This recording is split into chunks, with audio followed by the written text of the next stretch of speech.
اگر اس کی دلیل قرآن و سنت سے نہیں ملتی تو وہ بدعت ہے، اور ہر بدعت گمراہی ہے،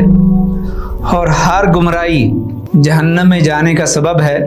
آپ بھی یہ فرما دیں گے ان کو مجھ سے دور لے جاؤ، ہٹا دو، ان کو دفع کر دو، یہاں سے میرے قریب نہ آنے دو، انہوں نے غیر بعدی، میرے دین کو میرے بعد بدل دیا۔ دیکھو یہ کہہ رہے ہیں کہ بدعت پر عمل نہ کرو، اور بدعت کا معنی تو ہے نئی چیز۔ تو آپ بتائیں یہ جو ابھی آپ میز کے اوپر بیٹھ کر پڑھتے ہیں، کرسی استعمال کرتے ہیں، یہ موبائل استعمال کرتے ہیں، یہ اسپیکر استعمال کرتے ہیں، یہ پنکھے استعمال کرتے ہیں، تو یہ بھی تو اللہ کے رسول کے زمانے میں نہیں تھا، تو اس کا مطلب یہ بھی بدعت ہوا ہے۔ ظفر بشرح الأربعين من سنة الهادي الأمين۔ الحمد للہ رب العالمین والعاقبۃ للمتقین والصلاة والسلام علی رسولہ الکریم، اما بعد۔ عن ام المؤمنین ام عبداللہ عائشہ رضی اللہ تعالی عنہا قالت قال رسول اللہ صلی اللہ علیہ وسلم من احدث فی امرنا ھذا ما لیس منہ فہو رد، اخرج البخاری و مسلم۔ وفی روایت لمسلم من عمل عملا لیس علیہ امرنا فہو رد۔ من سمراد کوئی بھی شخص، احدث جس نے کوئی نئی چیز ایجاد کی، فی امرنا ہمارے دین میں، ما لیس منہ جو اس میں نہ تھی، فہو رد، رد مردود غیر مقبول ہے وہ۔ یہ بخاری اور مسلم کی روایت ہے، متفق علیہ یہاں تک۔ اگلی جو روایت ہے فی روایت لمسلم، یہ صرف امام مسلم رحمہ اللہ نے اس کو روایت کیا ہے۔ من عمل عملا جس نے کوئی بھی عمل کیا، کوئی بھی کام کیا، لیس علیہ امرنا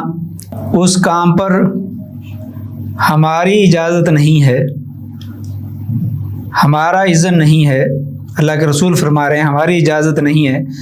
اللہ اور اس کے رسول کی اجازت نہیں ہے، فہو رد تو وہ کام بھی مردود ہے، نامقبول ہے۔ تو یہ اس کے لفظی ترجمہ تھا۔ با محاورہ ترجمہ ہوگا جس آدمی نے، جس شخص نے ہمارے اس دین میں نیا کام ایجاد کیا جو اس سے نہیں تھا تو وہ مردود ہے۔ دوسری روایت جو مسلم کی ہے، جس شخص نے کوئی ایسا عمل کیا جس پر ہمارا امر نہیں تھا تو وہ بھی مردود ہے، غیر مقبول ہے۔ اس حدیث مبارکہ میں دین کے خالص ہونے کی واضح دلیل ہے کہ اللہ کے رسول صلی اللہ علیہ وسلم دین کو مکمل کر کے گئے ہیں، اس کے اندر کوئی کمی نہیں ہے، اس کے اندر کوئی ویشی نہیں ہے، دین ہر لحاظ سے مکمل ہے۔ اور اس میں اگر کوئی آدمی نئی چیز ایجاد کرتا ہے اپنی طرف سے، ثواب سمجھ کر، دین سمجھ کر کوئی بھی عمل کرتا ہے، اگر اس کی دلیل قرآن سے نہیں ہے، حدیث سے نہیں ہے، تو وہ جتنا بھی بڑا عمل کیوں نہ ہو، اچھا عمل کیوں نہ ہو، اگر اس کی دلیل قرآن و سنت سے نہیں ملتی تو وہ بدعت ہے، اور ہر بدعت گمراہی ہے، اور ہر گمراہی جہنم میں جانے کا سبب ہے۔ اللہ کے پیارے رسول صلی اللہ علیہ وسلم ہر خطبے کے اندر فَإِنَّ خَيْرَ الْحَدِيثِ كِتَابُ اللَّهِ وَخَيْرُ الْهَدِيِ هَدِيُّ مُحَمَّدٍ صلی اللہ علیہ وسلم شَرُّ الْأُمُورِ مُحْدَثَاتُهَا وَكُلُّ مُحْدَثَةٍ بِدْعَةٌ وَكُلُّ بِدْعَةٍ ضَلَالَةٌ وَكُلُّ ضَلَالَةٍ فِي النَّارِ۔ یہ ہر مسنون خطبے میں اللہ کے رسول اس بات کی تاکید کیا کرتے تھے کہ دین کے اندر اپنی طرف سے اپنی مرضی سے بنائی گئی کوئی بھی چیز ثواب سمجھ کر اگر اس کی اصل دین میں نہیں ملتی تو وہ بدعت ہے، ہر بدعت گمراہی ہے، ہر گمراہی جہنم میں جانے کا سبب ہے۔ بدعت کیا ہے؟ بدعت دین کے اندر کوئی چیز نئی ایجاد کرنا ثواب کی نیت سے، ثواب سمجھ کر کہ یہ کام میں کروں گا تو مجھے اس کا ثواب ملے گا۔ ظاہری طور پر وہ دیکھنے میں بھلے اچھا نظر آ رہا ہو، لیکن اگر اس کی دلیل قرآن سے نہیں ہے تو وہ دین کے اندر نئی ایجاد ہے، وہ بنائی گئی ہے، گھڑی گئی ہے۔ تو دین کے اندر کوئی بھی بنائی گئی چیز، گھڑی گئی چیز ثواب کی نیت سے تو اس کا ثواب نہیں بلکہ الٹا اس کا گناہ ملے گا، کیونکہ بدعت ایجاد کرنے والا گویا کہ نعوذ باللہ ثم نعوذ باللہ اللہ کے رسول صلی اللہ علیہ وسلم پر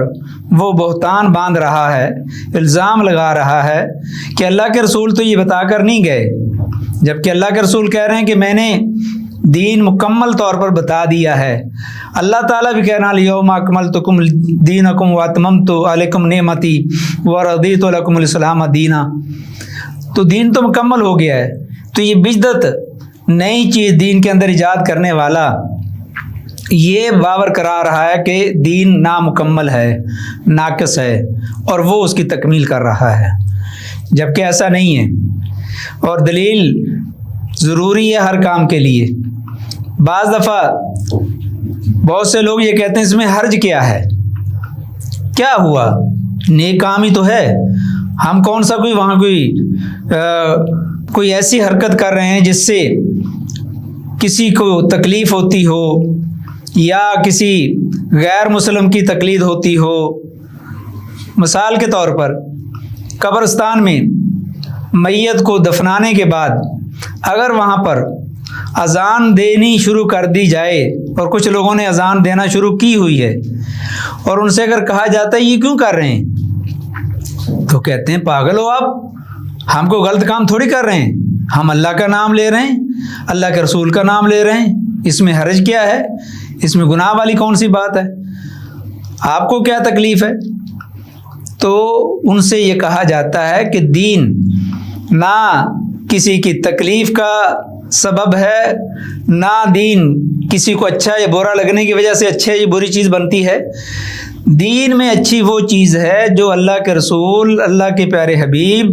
اللہ تعالیٰ نے خود اس کا حکم دیا ہے، یا اس کی کوئی کسی نہ کسی طرح سے کوئی نہ کوئی مثال ملتی ہے، کوئی نظیر ملتی ہے۔ اور بدعت کی تعریف بھی یہ ما لم یقم علیہ دلیل شرعی، ہر وہ کام جس کی کوئی نہ کوئی دلیل اگر نہیں ہے تو وہ دین کے اندر نیا ہے۔ جس طرح یہ اذان دینا ظاہری طور پر یہ اس کے اندر اچھے کلمات ہیں، شہادتین ہے، اللہ کی بڑائی ہے، کبریائی ہے، اور اللہ کی توحید ہے، اس میں ظاہری طور پر تو کوئی حرج نہیں نظر آ رہا، لیکن چونکہ اگر یہ دین ہوتا، اگر یہ اچھا ہوتا تو اللہ کے رسول صلی اللہ علیہ وسلم کیسے ممکن ہے کہ وہ ہمیں نہ بتا کر جاتے کہ بھائی جب آپ میت کو دفن کرو تو اس کی بھلائی کے لیے، اس کے ثواب کے لیے قبر پر کھڑے ہو کر اذان دے دیا کرو، کیونکہ اذان کے بہت سے فوائد ہیں،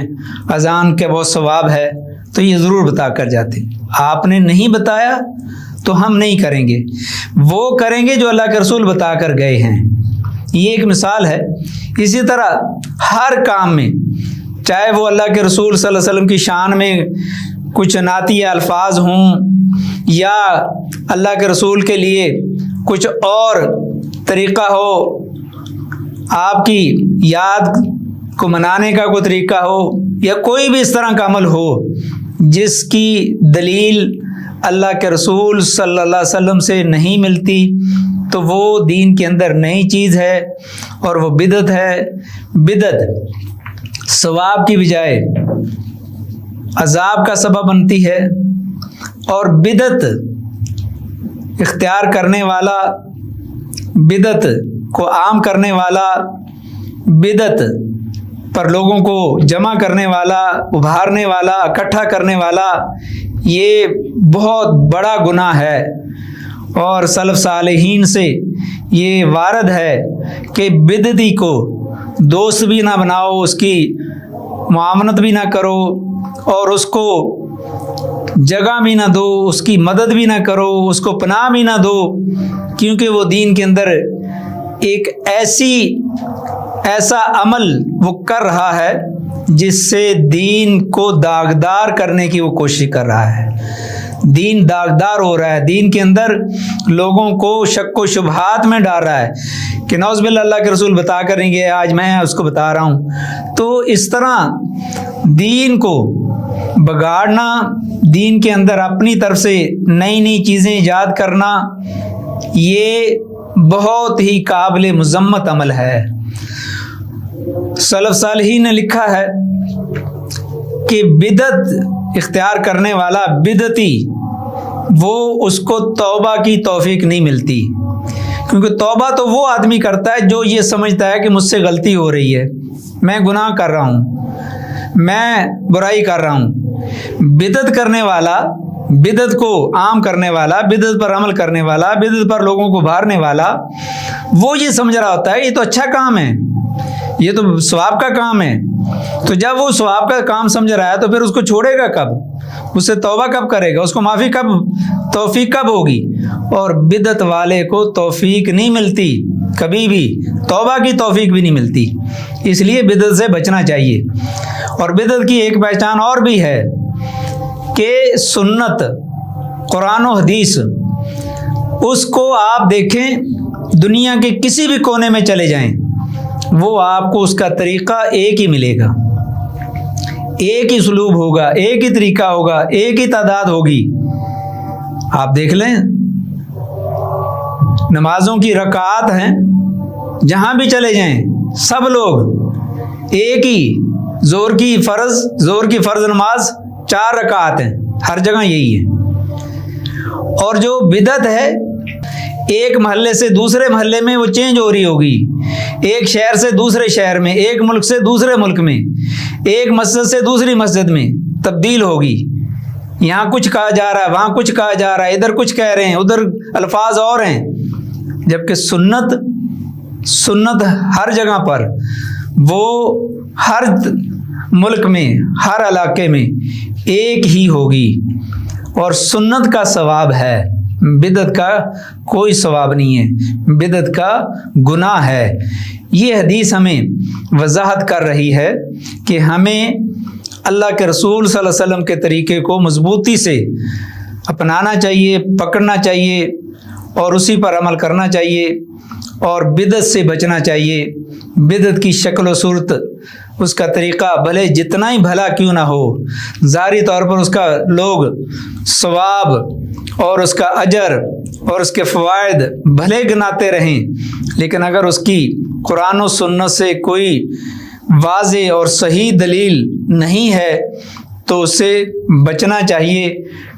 اگر ہم اس سے نہیں بچیں گے تو ہم اپنا وقت بھی ضائع کریں گے، اپنی قوت اور انرجی اور طاقت اور مال و دولت بھی بعض دفعہ انسان خرچ کرتا ہے، اور اسے ثواب نہیں ملتا۔ سب سے پہلے کوئی بھی کام کرنے سے پہلے ہمیں